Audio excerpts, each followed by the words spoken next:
que vous avez mis deux F. Ouais. Oui, j'ai remarqué. C'est très bien. C'est important. Bien sûr que c'est important. Vous êtes pour l'écriture inclusive? Ah, tout à fait. Ah oui, c'est parfait. C'est parfait.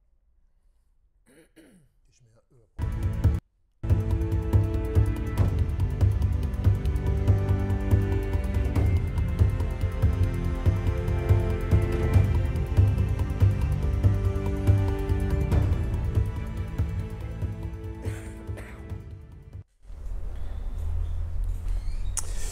Bonjour mesdames et messieurs et bienvenue à cette nouvelle émission de LSA Direct. Alors nous avons le plaisir aujourd'hui de recevoir madame Renia Agasti, chef de service psychiatrie à l'hôpital France-Fanon de Blida. Bonjour. Bonjour, merci. Bonjour et bienvenue. Merci. Alors vous êtes psychiatre de formation et vous avez fait une longue carrière essentiellement à Cheraga et ensuite donc vous avez été nommé à Blida donc en qualité de chef de service. Tout à fait. Voilà, donc c'est une vieille pratique qui existe en moi. Donc j'ai choisi la psychiatrie par vocation et donc j'ai débuté mes études en 1986, spécialiste en 89, maître assistante en 90, longue carrière hospitalo universitaire avant de passer ma thèse et éventuellement de passer mon concours de professorat et terminer par une responsabilité importante qui est la chefferie de service. Enfin, pas terminé, débuté plus. Voilà, par la chefferie de service au niveau de l'hôpital psychiatrique de Blida. Très bien.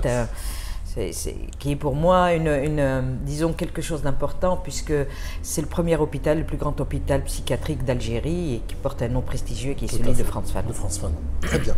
Alors aujourd'hui, nous allons parler de maladies psychiatriques, de choses qui, d'une façon ou d'une autre, nous touchent tous, que ce soit nous personnellement ou alors à travers des membres de la famille, ou alors, c'est-à-dire c'est quand même des situations, les maladies psychiatriques, qui peuvent toucher toute personne dans notre pays et puis même dans le monde. Alors, première question, le Covid ou la Covid-19, la maladie en elle-même a-t-elle eu des effets sur la maladie mentale? Tout à fait. C'est d'ailleurs l'une des préoccupations, ou devrait être une des préoccupations majeures de la politique de santé en Algérie, comme partout ailleurs d'ailleurs dans le monde. On sait parfaitement bien que la nouvelle vague qui risque de tomber sur la population d'une manière générale, ce sont les problèmes psychiatriques dus à cette pandémie et particulièrement à cette pathologie engendrée par le Covid. Nous sommes de plus en plus en face de troubles psychiatriques qui vont être, moi je pense, et beaucoup de mes collègues à travers le monde, un véritable tsunami psychiatrique. On a actuellement énormément de pathologies dues d'abord au stress post-traumatique en lui-même, qui est une pathologie connue quand on a affronté la mort de manière subite, quand on était auparavant dans son confort personnel de sécurité psychologique et puis tout à coup vous tombez malade, gravement malade, et votre vie est en jeu, ou par exemple vous avez affaire à un accident de voiture, à la perte d'un membre, à une séparation très grave, etc. Ça entraîne ce qu'on appelle le syndrome de stress post-traumatique. Là, ça va être une vague extrêmement importante, qui malheureusement n'est pas prise en considération actuellement, parce qu'elle va elle-même entraîner beaucoup de complications. Déjà, vous avez la pathologie du stress post-traumatique, puis après, des complications qui sont celles de la dépression, des addictions, des troubles anxieux généralisés, etc.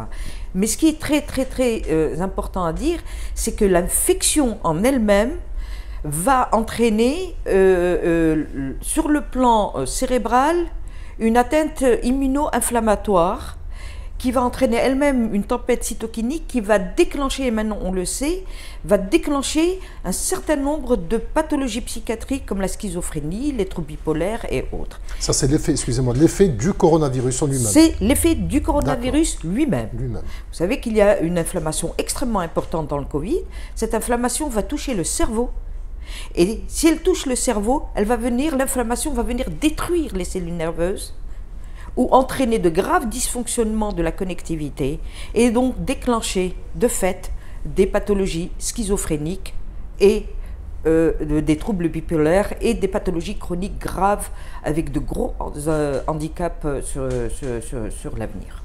certaines personnes qui ont eu le Covid se plaignent d'avoir des pertes de mémoire, par exemple. Est-ce que c'est lié à ça? Mais justement, comme je vous le dis, l'inflammation du cerveau va entraîner justement une destruction de cellules nerveuses ou des dysfonctionnements cellulaires.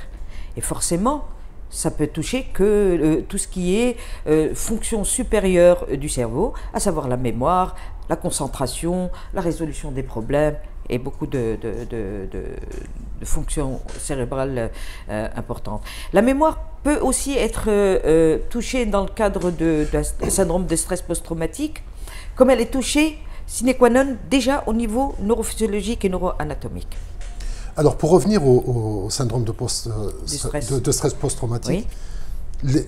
Donc il y a, on va dire, 3 catégories, c'est-à-dire il y a le patient, il y a les membres de la famille d'un patient décédé et aussi le personnel médical.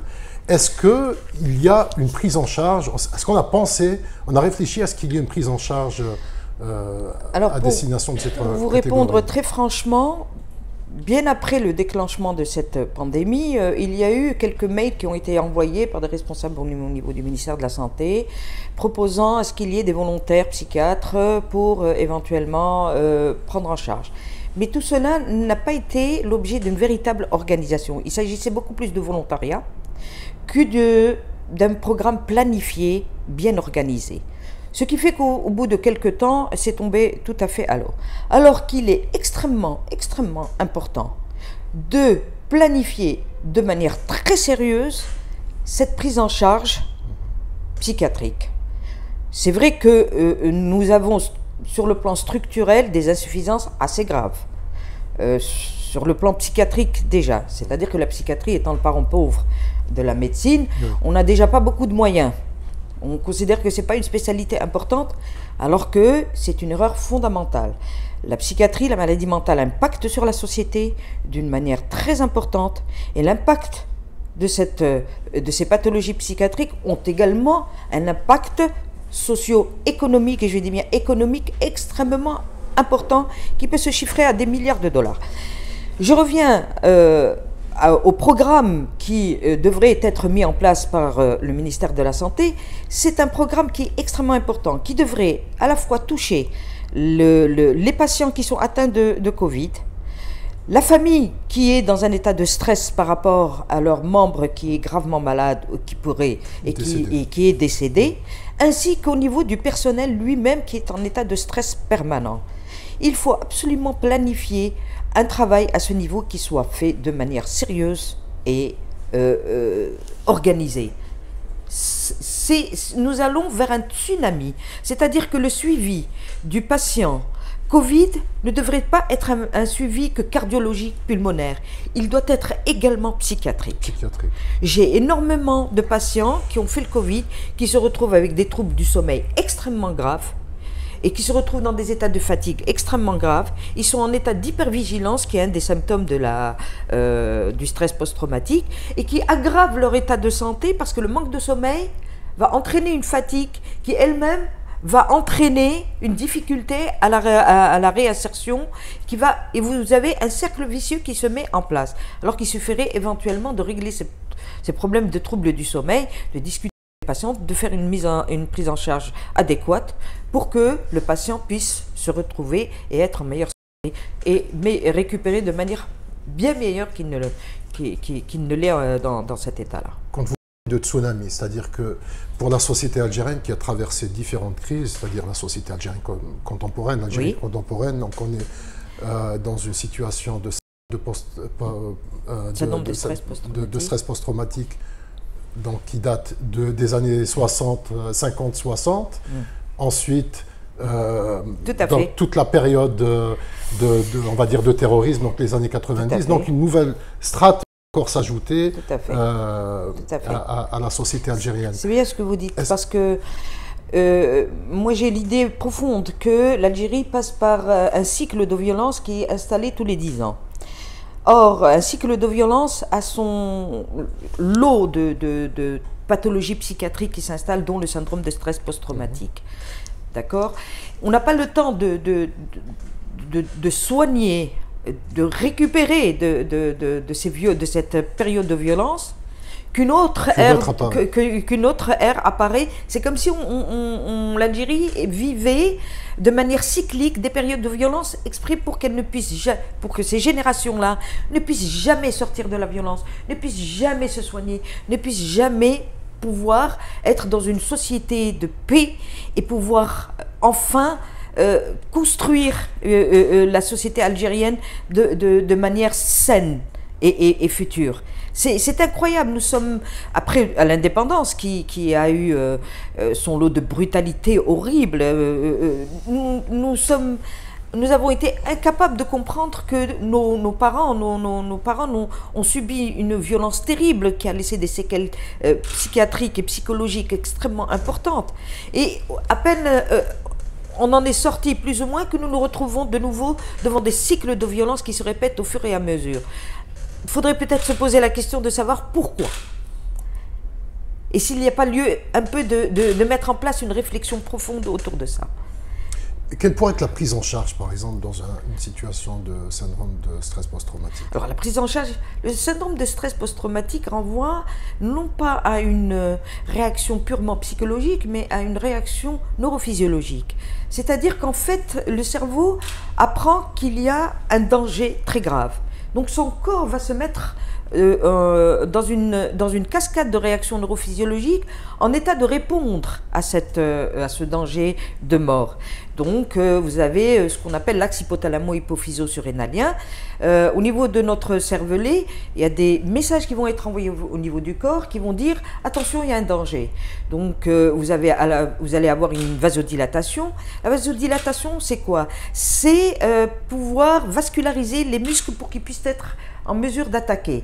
Vous avez une tachycardie, le cœur va battre plus vite pour pouvoir envoyer, irriguer ces muscles, irriguer le cerveau en oxygène.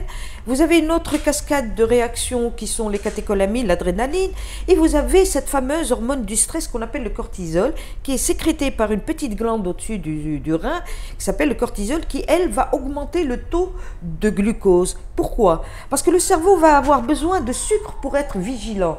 Et donc nous sommes en situation d'alarme. Sachez que cette réaction neurophysiologique en cascade, quand elle a lieu une fois, pourquoi pas?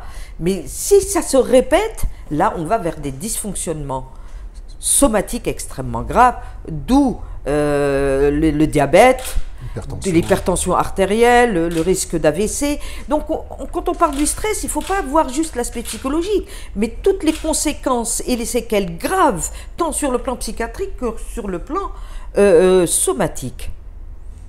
C'est pour ça que je dis, nous allons vers une cascade de pathologies et qu'il faudrait prendre en charge. Le stress post-traumatique a la particularité que plus vite vous le prenez en charge et plus vite vous évitez toutes les complications. Plus vous laissez le syndrome de stress s'installer et plus les complications seront graves et difficiles à traiter. Le syndrome de stress post-traumatique, la personne est dans un état de sidération dans un premier temps, c'est ce qu'on appelle l'état de stress post-traumatique, l'état de stress psychologique. Il peut y avoir une période de latence par rapport aux complications qui peuvent arriver. Donc ça peut arriver, on peut avoir une période de latence de quelques mois, comme ça peut être quelques années, puis tout à coup, hop, vous avez la résurgence de cet état-là et toutes les complications qui vont avec. Si vous les prenez en charge rapidement, vous évitez énormément de choses. Je me rappelle d'avoir mis en place en 97, en 96, suite aux violences qui se passaient dans cette période de l'Algérie, on avait mis en place le SAMU-Psy. Le SAMU-Psy. Parce qu'il fallait, on avait fait une réflexion, et j'étais donc responsable du ministère de la Santé, j'étais responsable du dossier de santé mentale, et on avait eu cette réflexion qu'il fallait mettre en place le SAMU-Psy. C'est-à-dire qu'il fallait accompagner le SAMU quand il y avait donc des c'est-à-dire au sein des équipes de SAMU, il fallait avoir... Il y avait une équipe de psychiatres. C'était un psychiatre et une psychologue. Il fallait associer les psychologues, donc, et les former à cette pathologie qui leur paraissait nouvelle. Et sur place, donc, une fois que les médecins urgentistes s'occupaient du pronostic vital, arrivé notre rôle qui était celui de prendre en charge sur le champ donc ces personnes qui étaient dans des états parfois de sidération, parfois de panique, parfois de détresse psychologique très très grave. Et notre travail commençait à ce moment-là avec éventuellement un suivi qui se faisait au niveau des hôpitaux psychiatriques. Donc c'était très bien organisé, c'était très bien planifié. Le SAMU Psy existe toujours. Est-ce qu'il a été réactivé? Est-ce qu'il aurait dû être réactivé? Malheureusement, ce qu'il en est, c'est que nous avons réussi quand même à sensibiliser les autorités de l'époque sur la nécessité de faire accompagner tout événement traumatisant en Algérie d'une équipe de psychiatres et de psychologues, ce qui est fait actuellement dans le cadre du plan Orsec. Donc c'est quand il y a eu les... On les a vus par exemple à Boumagdas. Tout à fait, ou quelle que soit la situation dramatique que peut vivre l'Algérie. Et nous savons maintenant que dans le cadre du plan Orsec, il y a une équipe. Mais le SAMU Psy, lui par contre, en lui-même, a disparu pour des raisons que... Organisation de... Je sais pas, je pense que pour... beaucoup de professionnels de la santé n'ont pas senti la nécessité de continuer ce projet-là, ce qui est dommageable parce que ça aurait été formidable de mettre en place tous les jours. Vous savez, quand il y a un accident de voiture, l'équipe du SAMU Psy a sa place. À sa place, ouais. L'équipe du SAMU Psy a sa place. Nous voyons comment ça se passe. C'est vrai que l'urgence vitale est importante, mais une équipe de psy associée aurait été importante. Nous savons que le sujet peut s'en sortir, mais garder des séquelles psychologiques. Et à ce moment-là, on retombe dans une autre problématique qui est celle d'avoir à le soigner avec des conséquences qui coûtent cher à l'État algérien. Alors que si on avait pris en charge dès le début, sur le plan économique, il faut y penser au plan économique. Ça coûte beaucoup d'argent. Les conséquences sont terribles. Ça coûte beaucoup d'argent. Les conséquences psychiatriques et psychologiques de toutes ces violences et de tous ces états de stress post-traumatique, ça coûte de l'argent. Alors, chef de service à Blida, donc Blida qui a été, on va dire, le premier cluster de Covid-19, oui. Donc au mois de mars. Oui. En votre qualité de chef de service, comment avez-vous géré votre service, vos équipes et comment s'est déroulée l'organisation au sein du service? Est-ce que vous avez pu recevoir par exemple des malades externes? Les familles ont-elles pu venir? Vous avez dû mettre sûrement une certaine organisation durant cette période. Alors j'avoue qu'en ce qui me concerne, parce que bon, je suis responsable d'un service de psychiatrie, hein, bon. Ça a été un petit peu un choc et il a fallu réfléchir très très vite. Donc les distanciations sanitaires ont dû être mises en place. Et donc, malheureusement, la première des choses que j'ai instaurées, c'est d'abord les mesures barrières concernant le personnel, c'est-à-dire le port de masque obligatoire, le lavage des mains. Hélas, il a fallu restreindre au plus les visites, parce qu'il n'était pas question de recevoir les parents et éventuellement de recevoir des infections de la part de l'extérieur, donc il a fallu un peu restreindre. On a été un petit peu en difficulté par rapport aux patients qui présentaient des agitations très très fortes avec un fort potentiel de dangerosité pour eux comme pour les autres. Et là, donc, ça a été pratiquement du sacrifice parce qu'il faut intervenir. Il faut intervenir. Mais j'avoue que par contre, nous n'avons pas eu beaucoup d'aide. Sur le plan de l'administration.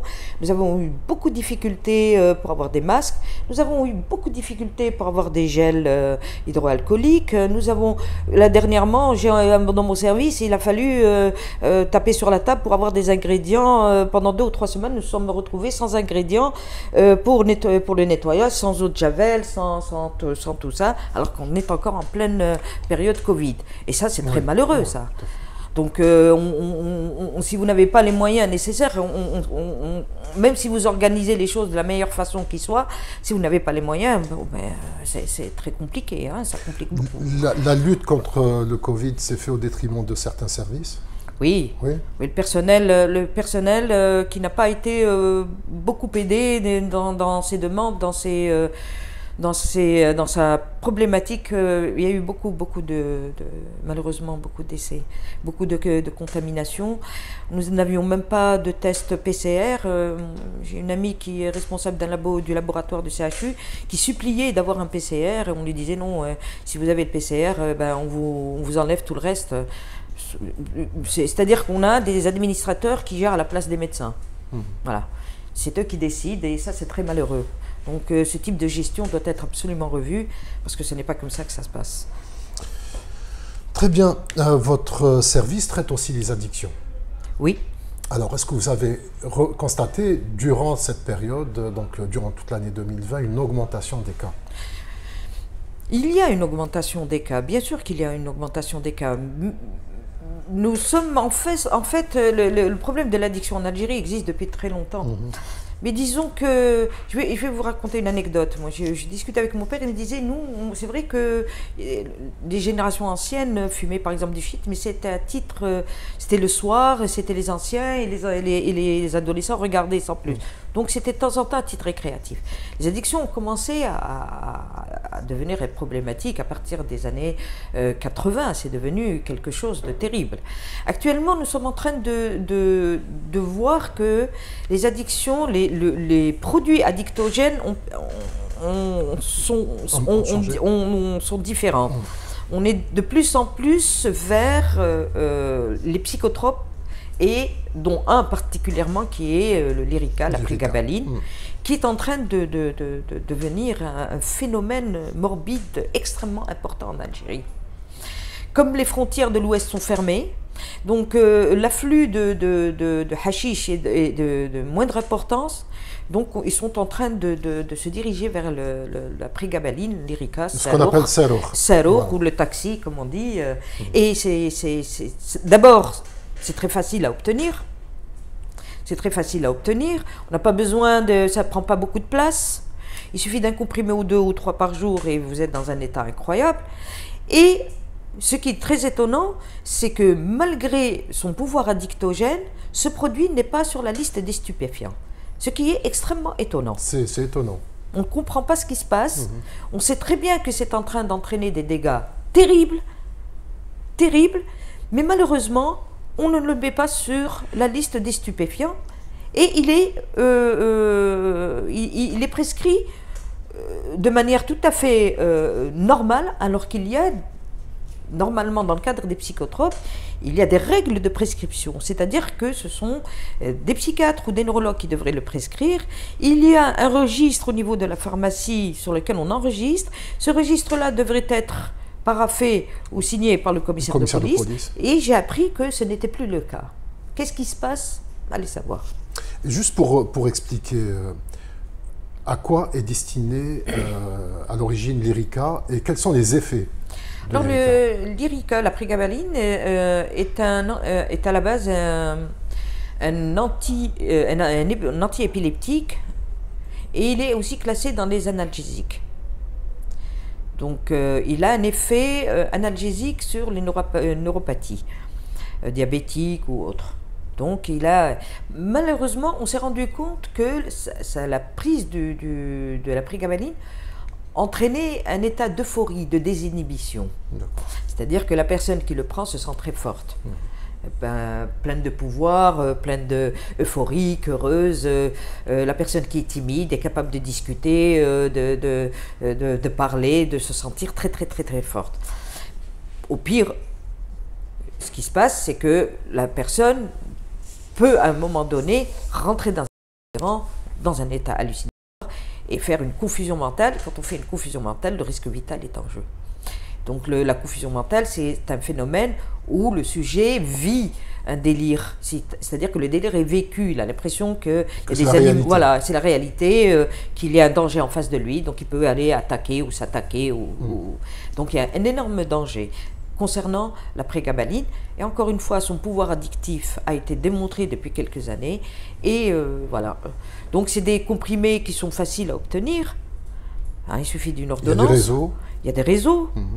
On ne comprend pas pourquoi il n'est pas mis sur la liste des stupéfiants. Est-ce que le lobby des des importateurs et des laboratoires pharmaceutiques. Parce qu'il est produit ici. Il est produit ici, tout à fait. Il est produit ici en grande quantité. En très très grande quantité. Ouais. Voilà, nous sommes en train d'empoisonner la jeunesse algérienne le plus normalement du monde, illégalement. Les catégories qui consomment de consommateurs de Lyrica? Du très très jeunes aux plus âgés, jusqu'à 50 ans, même plus. C'est-à-dire que ce n'est pas ce sont pas des psychotropes consommés par des jeunes de quartier, mais ça peut être aussi même par des cadres. Actuellement, tout le monde est en train, toute la jeunesse algérienne est en train de la consommer. Ce qui m'étonne, c'est qu'il y a même des chansons rail qui la chantent. Et ça, c'est devenu pratiquement quelque chose de normal. De normal. Ça s'est banalisé. Et les dégâts que ça entraîne sont très très importants, mais ça devient un fait banalisé. Voilà, tout le monde en prend. Est-ce que vous avez été confronté par exemple à des écoliers, des lycéens qui ont consommé des... Oui, bien sûr, bien sûr, bien sûr. En plus, c'est des psychotropes qui sont déclencheurs de pathologies mentales. D'accord ? Si vous êtes codé pour avoir une pathologie bipolaire ou schizophrénique, ben vous prenez le Lyrica et vous êtes en train de détruire le plus normalement du monde votre cerveau. Ce sont des jeunes qui sont en échec scolaire, ce sont des jeunes qui sont qui vont se retrouver marginalisés en dehors de la société. C'est un pan de la jeunesse algérienne qui, dans les années futures, n'apportera plus rien du tout, ni à eux-mêmes, ni à la société, ni à leur famille. Nous sommes en train de détruire une jeunesse algérienne à travers quelques comprimés. Il faut que les pouvoirs publics se sensibilisent très sérieusement. Est-ce que vous avez attiré l'attention à votre niveau des pouvoirs publics? Nous avons attiré, nous sommes en train vous savez, en 97, j'ai ouvert les premiers services de toxicomanie à l'époque, en considérant que c'était un phénomène qui était en pleine expansion.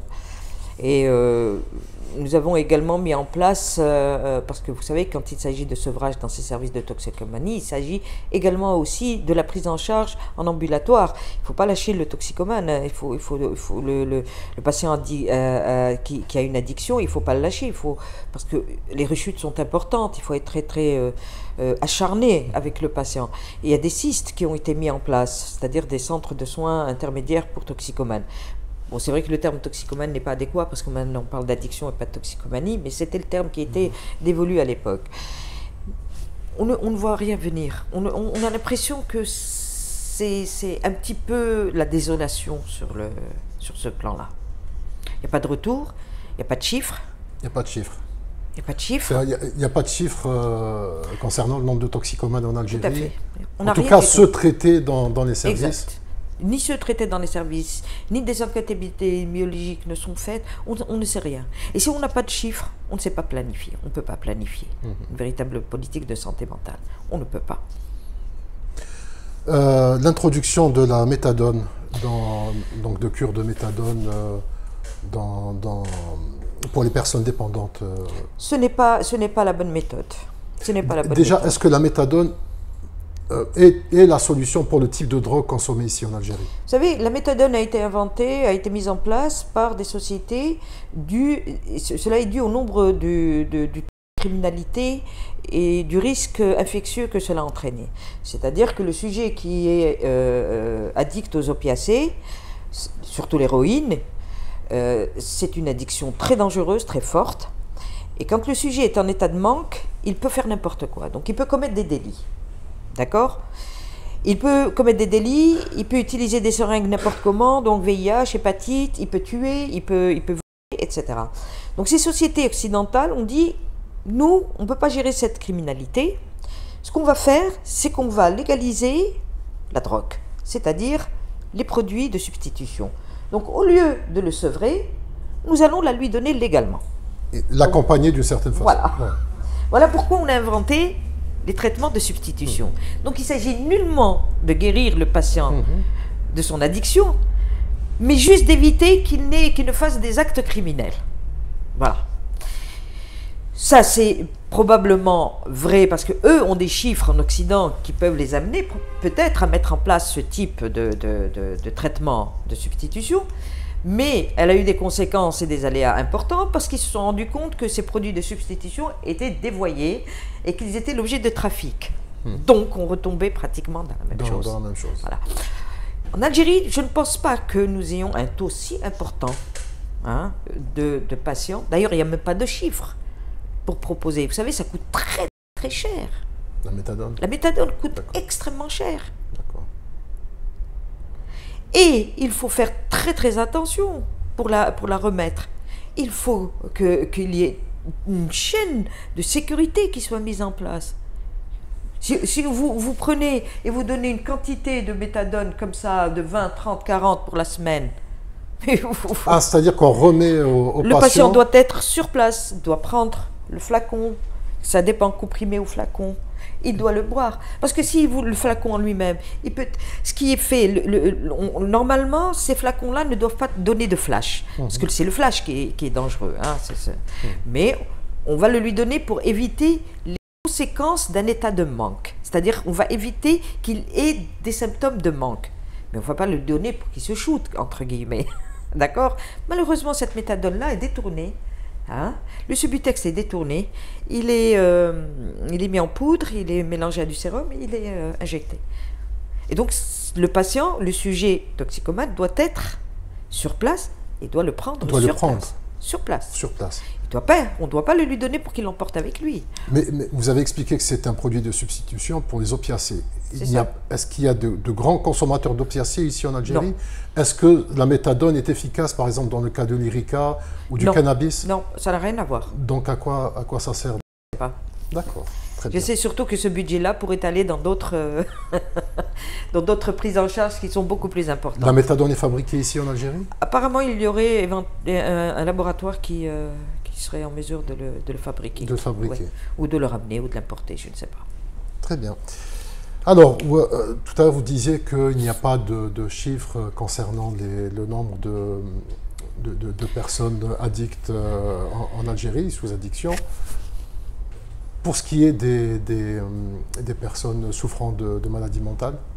Non plus. Non plus. Non plus. Non plus, rien n'est... Il n'y a pas de chiffres. Je ne sais pas pour quelle raison nous avons peur des chiffres. Nous avons des épidémiologues qui ne demandent que ça. C'est vrai que les enquêtes épidémiologiques coûtent cher, mais nous avons des structures étatiques qui sont là. Nous avons l'INSP, l'Institut national de santé publique, qui peuvent faire ce type de travail. Vous avez des études de recherche qui ne sont pas planifiées. Vous savez, on a l'impression de vivre des situations catastrophiques de santé, mais on n'a pas on n'a pas de, comment dire, on ne réfléchit pas sur les conséquences. C'est-à-dire qu'il n'y a pas de réflexion post-catastrophe santé mentale. Alors qu'on a eu l'occasion. Alors qu'on a eu de l'occasion. Enfin, des occasions. On peut dire, par exemple, cette pandémie s'est passée comme ça en Algérie, on a fait ça, on a fait ça, on a fait ça, on a fait ça. On s'est réunis et on dit quels sont les biais, quelles sont les choses positives, quelles sont les choses négatives, etc. Rien. Jamais. Jamais. Jamais on apprend de nos erreurs. Et on veut apprendre de nos erreurs. Parce que les erreurs existent, elles sont humaines. On voit très bien que toutes les politiques de santé mentale à l'étranger n'ont pas toujours été valables. Oui. Mais c'est pas pour ça que l'Algérie devrait calquer. Et on doit travailler avec des chiffres. On doit travailler avec les épidémiologues. Ils sont extrêmement importants dans toute politique de santé, quelle qu'elle soit.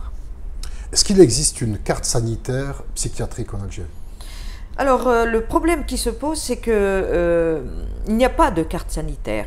Et la sectorisation est très mal comprise. Alors, le terme de sectorisation en psychiatrie a été, disons, copié sur les thérapeutiques occidentales. En ce sens que le malade mental doit être le plus possible rapproché de son secteur géographique. La sectorisation, c'est l'antithèse de l'hospitalocentrisme. D'accord. Okay? C'est-à-dire que le patient ne doit pas obligatoirement se diriger vers l'hôpital pour être soigné, parce qu'il y a une congestion et c'est... C'est ce qui se passe actuellement? C'est ce qui se passe actuellement à l'hôpital psychiatrique. C'est-à-dire votre service reçoit des personnes venant de quelle région? Ah oui, moi je reçois, personnellement, je suis censé recevoir de Ain Dafla, de Chlef, de Médéa, etc. Je ne comprends pas pourquoi ces patients-là sont obligés de faire 2 heures, 3 heures de route dans des pires conditions, payer énormément d'argent, alors qu'un psychiatre qui travaillerait dans une polyclinique pourrait avoir plus d'effet et plus de rendement que de lui faire 2 heures, 3 heures. Ça nous handicape énormément dans nos prises en charge, parce que ce sont parfois des prises en charge compliquées, où la présence des parents est obligatoire plusieurs fois dans la semaine, et on est incapable de mettre en place ce type de thérapeutique, parce que le sujet vous dit, mais moi je viens de Ain Defla, je me lève à 4 heures du matin, ça me coûte très très cher, donc je ne peux pas venir. Et je ne comprends pas pourquoi, à Ain Defla par exemple, ou à Chlef, il n'y a pas suffisamment de psychiatres qui travailleraient dans les polycliniques Pour recevoir ces patients-là, où au lieu de faire 200 km, ils feraient 10 km. Et avec des pharmacies, comme au niveau des hôpitaux, parce que vous savez qu'en psychiatrie, les psychotropes sont donnés gratuitement, du moins une partie, d'accord? Ce qui est formidable, hein, et il ne faut surtout pas changer cela. Hein. Et pourquoi ne pas mettre en place ce type de sectorisation? Nous recevons, l'hôpital psychiatrique de Blida inventorie une vingtaine de wilayas autour. Mais qu'est-ce que font les autres wilayas? Qu'est-ce qu'elles font? C'est-à-dire il faudrait avoir au sein d'une polyclinique un psychiatre au même titre qu'un cardiologue, qu'un pneumologue, ou qu'un pédiatre. D'accord. Vous savez, très généralement, ils disent « Ah non, nous, les malades mentaux, non, on ne veut pas les recevoir. » En fait, il y a une stigmatisation du malade mental. On a peur parce qu'on considère que le malade mental est dangereux. Le malade mental n'est pas dangereux. Les études ont montré que le malade mental n'était pas dangereux. C'est l'environnement? Même pas. C'est une stigmatisation sociétale. C'est une stigmatisation. Les toxicomanes, oui, peuvent être dangereux. Ça, c'est certain. On le sait quand ils sont en état de manque. Mais le malade mental, les études ont montré que c'était celui qui entraînait le moins de dangerosité, contrairement à ce que l'on croit. Nous sommes encore avec cette image de fou furieux, etc. C'est dommage. C'est dommage. Donc, ces polycliniques-là devraient toutes avoir un psychiatre ou peut-être un médecin généraliste en contact avec un psychiatre de référence. À ce moment-là, on sait que ce patient-là, dans un premier temps, il est suivi par un psychiatre. Et après, le relais peut être pris par un médecin généraliste qui peut prescrire des antidépresseurs, qui peut prescrire des... Mais nous avons un afflux monstrueux au niveau de cet hôpital. Nous sommes... Alors... Des soins qui peuvent être donnés, qui peuvent éviter la rechute, nous arrivons à la rechute, ou alors c'est l'obstruction au niveau des lits d'hôpitaux. Les moyens n'existent pas. Vous savez que nous n'avons pas d'infirmiers. Nous sommes envahis, alors on nous donne des ATS qui n'ont pas la qualité d'infirmiers, qui ne sont pas censés faire des injections, etc. On a même droit à des ouvriers professionnels. On nous envoie dans les services. Dans les services, oui, ce qui est malheureux. Regardez comment on est en train de dégrader cette spécialité, alors que nous sommes dans des technologies de pointe concernant la psychiatrie.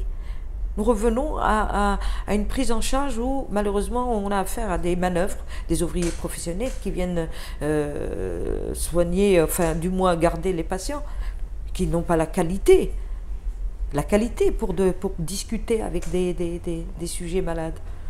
C'est réellement le parent pauvre c'est réellement le parent pauvre. Et le problème qui se pose, nous avons un manque de personnel infirmier de qualité. Pourquoi? Parce que depuis que le statut a changé, parce qu'avant ils étaient formés par le ministère de la Santé, mais depuis que le statut de l'infirmier, de l'IDE, l'infirmier diplômé d'État a changé, parce que maintenant c'est Bac plus 4, hein, donc en fait c'est le ministère de l'Enseignement supérieur qui devrait les former.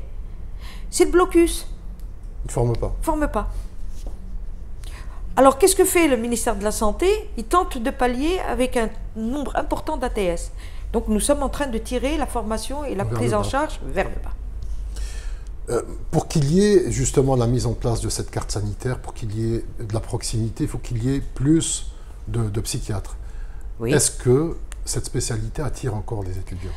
Elle n'attire pas les étudiants. Malheureusement, les étudiants, il faut le reconnaître, préfèrent des spécialités comme la cardiologie, qu'ils considèrent comme étant une spécialité noble, l'ophtalmologie. Enfin, il est certain, alors qu'ailleurs, hein, ce sont les majors de promo qui choisissent la psychiatrie. Ici, en Algérie, c'est l'inverse. C'est ceux qui sont en dernière position qui, malheureusement, choisissent cette spécialité. Encore une fois, c'est une image dommageable qui est donné à cette spécialité. Vous savez, il y a parfois même des collègues d'autres spécialités qui considèrent qu'on n'est même pas des médecins. Hein. Ils disent, qu'est-ce que vous faites, hein? Donc on est encore très très loin culturellement et intellectuellement sur ce que peut être la psychiatrie. La psychiatrie est une spécialité extrêmement importante. Elle s'implique avec d'autres domaines. Nous sommes de plus en plus dans les neurosciences, la neurobiologie. Nous pouvons traiter par des puces installées à l'intérieur du cerveau pour soigner des pathologies graves. Nous sommes dans des thérapeutiques où l'électromagnétisme est utilisé. Nous sommes dans en 20 ans, la psychiatrie a gagné ses galons en tant une spécialité extrêmement complexe, extrêmement importante sur le plan technologique, mais malheureusement, je pense qu'en Algérie, on la voit autrement. S'il n'y a pas une prise de conscience, une prise en charge réelle de la médecine psychiatrique en Algérie, quelles pourraient être les conséquences dans 5-10 ans? Eh bien, vous augmentez le taux de pathologie mentale, vous augmentez le taux de souffrance, vous avez des familles qui vont souffrir, qui vont faire souffrir d'autres générations, qui vont souffrir, et voilà ce qui va se passer.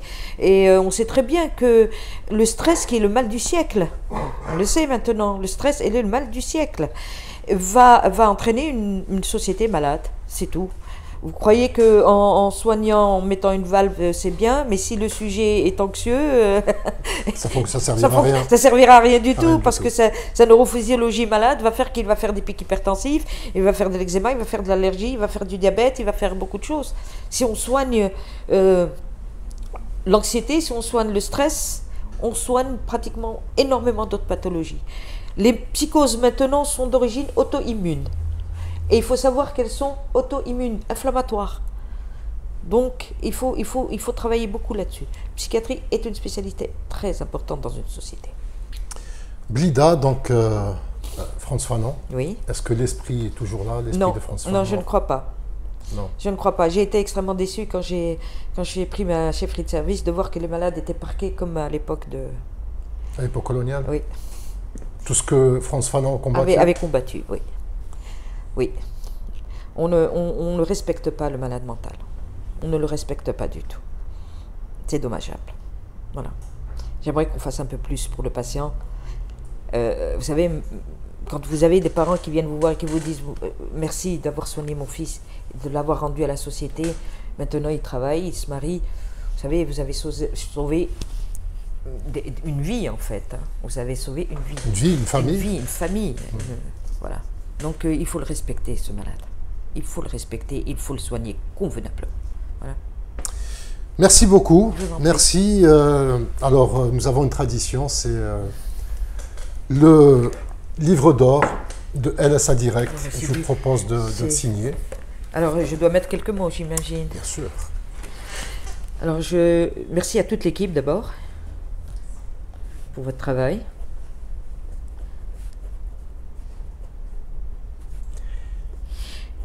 Pour votre travail. Et sur ce, je vous remercie d'avoir suivi notre émission donc de ce jeudi. Et pour cette émission. Je vous donne rendez-vous à jeudi prochain. Merci beaucoup. Au revoir. Et bon week-end. Au revoir. Au revoir.